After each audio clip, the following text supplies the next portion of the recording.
Jahon banki o'zbekistonliklar uchun ish taklif qilmoqda. Ishga topshirish onlayn amalga oshiriladi. Sizdan hech nima ketmaydi, hech qanaqa pul to'lamaysiz.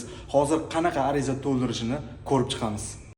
Buning uchun ko'rsatilgan saytga kiramiz va bu yerda birinchisini tanlaymiz. Ish linkini Telegram kanalimga tashlab qo'yaman. Demak, o'zbekistonliklar uchun pastga tushamiz, nima talab qilinishlari yozgan va ko'rsatilgan qismga kiramiz. Ingliz tilini bilish muhim. Ingliz tilini bilmagan, ya'ni bilmasangiz ham bo'ladigan ishlar chiqib qoladi. Demak, ishni tanlaganimizdan keyin подать заявку, ya'ni app now bosamiz. Bu yerda keyingi qismlar boshlanadi. Birinchi qism ism, familiya, pochtangizni belgilaysiz, rezume kirgizasiz.